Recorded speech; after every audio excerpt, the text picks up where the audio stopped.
Hello everyone, good morning and welcome back to my channel. কেমন আছো তোমরা সবাই? আশা করছি সবাই ভালো আছো আর আমিও ভালো আছি। আজকে হচ্ছে মার্চের 1 তারিখ আর সকালবেলা আমি রান্না বসিয়ে দিয়েছি ব্রেকফাস্ট করে। ছাদে এত সুন্দর লাউ শাক হয়েছে কিন্তু রান্নাই করা হয় না কারণ রোহিত খেতে চায় না। তো আমি আর শাশুড়ি মা খাবো, তাই জন্য মাকে আজকে বললাম লাউ শাকটা অল্প করে কেটে দাও, আমি বানাই। কারণ রোহিত আজকে ঘরে খাবে না, ওর জন্য খাবার আসবে ওর শ্বশুরবাড়ি থেকে, মানে আমার বাপের বাড়ি থেকে। বৌদি বিরিয়ানি বানিয়েছিল, সেই বিরিয়ানি রেখে দিয়েছে রোহিতের জন্য, কারণ ও ভালো খায়। তাই আমার জন্যও রেখেছে কিন্তু আমি খাবো না, আমি ভাতই খাবো। আর আজকে তাই জন্য নিরামিষ বানাবো আমাদের জন্য। রান্না বান্না করে তারপর বিরিয়ানিটা আনতে যাব। এখানে আমি লাউ শাকটা বসিয়ে দিয়েছি। প্রথমে সবজিগুলোকে একটু ভেজে নিচ্ছি, বেগুন, ডাঁটা, আলু সমস্ত কিছু ভালো করে ভেজে নিয়ে পাঁচফোড়নে তার মধ্যে জিরে আদা বাটা দিয়ে দিয়েছি। আর ঘরে একটু চিংড়ি মাছ ছিল, সেটাও দিয়ে দিয়েছি। এই তরকারি না, পুঁই শাক বলো, লাউ শাক বলো, কুমড়ো শাক বলো, একটু চিংড়ি মাছ পড়লে আর যেন টেস্টটা আরও বেড়ে যায়। তো এখানে দেখো কষানো হয়ে গেছে, তারপর ধুয়ে রাখা শাকগুলোকেও আমি এর মধ্যে দিয়ে দিয়েছি। আর কড়া দেখো একদম উপচে পড়ছে, শাক বেশি হয়ে গেছে, কড়াটা ছোট হয়ে গেছে। তো এই কড়ার মধ্যে আমি নাড়তে পারবো না বলে কড়াটাকে চেঞ্জ করে দিলাম, একটা বড় কড়ার মধ্যে এটাকে ঢেলে দিলাম। আর রোহিত বলছে অনেক দিন কচুর শাক খাওয়া হয়নি, একটু কচুর শাক খেতে ইচ্ছে করছে। আগেও আমাদের বাড়িতে গেলেই আমার মাকে বলতো কচুর শাক করো। বিয়ের আগে কচুর শাক খেত না, বাট বিয়ের পরে মায়ের হাতের কচুর শাক খেয়ে এখন কচুর শাকের ফ্যান হয়ে গেছে। আর আমাদের বাড়ির পাশে যেহেতু কচু গাছ অনেক আছে, তাই জন্য ও বলছে আমি দুটো তুলে নিয়ে আসি। তো এই সামনের বাড়ির দাদু বলছে তুমি তুলতে পারবে না, আমি তুলে দিচ্ছি। এই দাদু আমাদের সামনের বাগান বাড়ি দেখাশোনা করে আর কি। ওই দাদু ওখানে বসেছিল, বললো আমি তুলে দিচ্ছি, দাঁড়াও। তো দাদুই ওকে তুলে দিল, আর ও এখানে কচুটাকে নিয়ে দেখো কত রকম পোজ করবে। আমার রান্না বান্নাটা হয়ে গেলে তারপর রেডি হয়ে যাব ওই বাড়িতে, মাকে একটু লাউ শাকও দিয়ে আসবো আর ওর বিরিয়ানিটাও নিয়ে আসবো। আর কচুটা আজকে রান্না করব না, ওটা কালকে রান্না করব, মাকে বলবো কেটে দিতে। তো রান্নাবান্না ঘরের সমস্ত কাজকর্ম আমার হয়ে গেছে। এখানে দেখো রেডি হয়ে বেরিয়ে পড়েছি, লাউ শাকটা নিয়ে যাচ্ছি মাকে দেবো আর বিরিয়ানিটা রইতে নিয়ে আসবো।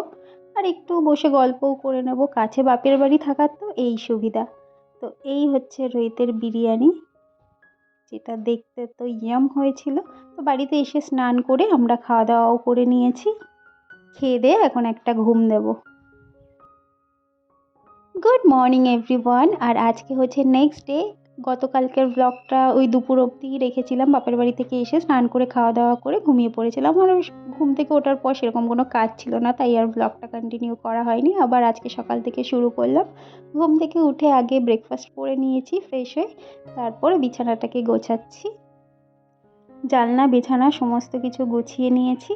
সকালবেলা ঘুম থেকে উঠে বিছানা গুছিয়ে ঘরটর পরিষ্কার করে রাখলে না মন মেজাজ খুব ভালো হয়ে যায়, সারাদিন সেরকম গোছানোই থাকে। তো বিছানা গুছিয়ে দেখতে পাচ্ছ রেডি হয়ে গেছি, কিছু টুকিটাকি জিনিস কেনার আছে, সেগুলোই আনতে যাচ্ছি বাজার থেকে। আর আমরা ঠাকুরপুকুর বাজারে যাচ্ছি, এই বাজারটায় না প্রচুর জিনিস পাওয়া যায় আর দাম অনেকই কম। তো আমরা মাঝে মাঝে এই বাজারেই চলে আসি, যখন টুকিটাকি কিছু দরকার পড়ে তখন তো পাড়ার বাজার থেকে নিয়ে নিই, বাট যখন অনেক বাজার করার থেকে এখানে চলে আসি।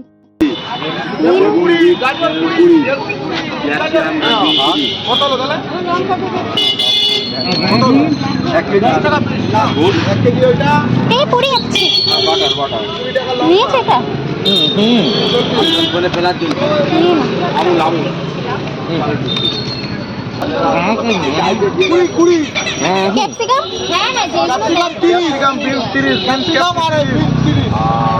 গাজর দেবো, গাজর দেবো না না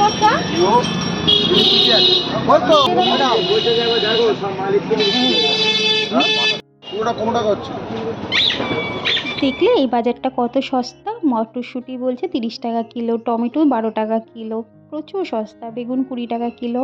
মাছটা মোটামুটি খুব একটা সস্তা না, কিন্তু এই ফল বলো শাক সবজি খুব সস্তা। এখানে কুল দেখো 30 টাকা কিলো বলছে। তো বাজার টাজার নিয়ে আমি বাড়িতে চলে এলাম, কচুটা ধুয়ে সিদ্ধ বসিয়ে দেবো। আর ওই বাজারটা আমাদের বাড়ি থেকে 15 মিনিট দূরে হলেও কিন্তু বাজার করে খুব মজা আছে। আর আমাদের মতো মধ্যবিত্ত ফ্যামিলিতে আমরা সবসময় চেষ্টা করি কোথায় গেলে 2 পয়সা কমে আমরা জিনিসটা কিনতে পারবো, এই জন্যই এই বাজারে যাওয়া আর কি। ভিড়ও হয় প্রচণ্ড। বাড়িতে এসে চেঞ্জ করে আমি সবজিটা ঢুকিয়ে দিয়েছি ফ্রিজে, তারপর কচুটা সেদ্ধ করে কচুটা বসিয়ে দিয়েছি, তেল গরম করে তার মধ্যে জিরে দিয়ে দিয়েছি, একটা পেঁয়াজ কুচি দিয়ে দিয়েছি, আদা রসুনের পেস্ট, আর এটা দিলাম হচ্ছে নারকেল, কাঁচা লঙ্কা আর জিরে বাটা। নারকেল কচুর শাকে না পড়লে ঠিক ভালো লাগে না। আর কচুর শাকটা সেদ্ধ করার সময় না আমি ছোলা ভিজিয়ে রেখেছিলাম, ছোলাটাকেও দিয়ে দিয়েছিলাম। আর কিছু চিংড়িও দিয়ে দিচ্ছি। চিংড়িটা আমি আগে থেকে ভেজে রাখিনি, কাঁচাই দিয়ে দিচ্ছি। এটা এই কষানোর সাথে চিংড়িটাও ভাজা ভাজা হয়ে যাবে। তারপরে দেখো সেদ্ধ করে রাখা কচুর শাকটা আমি এর মধ্যে দিয়ে দিলাম। কচুর শাক খেতে রোহিত যে কী ভালোবাসে। আর এই কচুর শাক খেলে না ডায়াবেটিস কমে যায় অনেক। আর এখানে দেখো একটুখানি বেগুন ফ্রিজে পেয়েছে রোহিত। বেগুন তো আজকে কিনে এনেছি, বাট এটা আগের ছিল, তো বলছে এইটুখানি আমি তোমাকে পুড়িয়ে দেবো, যেহেতু আমি বেগুন পোড়া খেতে ভালোবাসি। তো এখানে এই স্ট্যান্ডের মধ্যে দেখো এইটুখানি বেগুন দিয়ে দিয়েছে আর একটা টমেটোও দিয়ে দিয়েছে।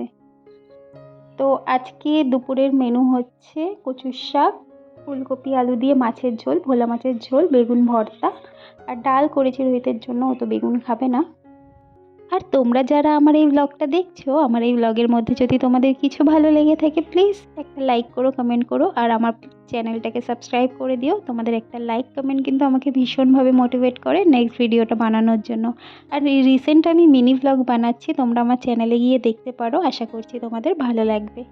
বেগুনটা এখানে পোড়ানো হয়ে গেছে, আমি বেগুনটাকে ছাড়িয়ে নিচ্ছি, টমেটোটাকেও ছাড়িয়ে নিয়েছি। আর একটা ফ্রাই প্যানে আর কি আমি দুটো রসুন আর দুটো শুকনো লঙ্কা ভেজে রেখেছিলাম, সেটাও দিয়ে দিলাম। সর্ষের তেল, নুন সমস্ত কিছু দিয়ে, পেঁয়াজ কুচি, ধনেপাতা কুচি দিয়ে ভালো করে এটাকে মাখিয়ে নিচ্ছি।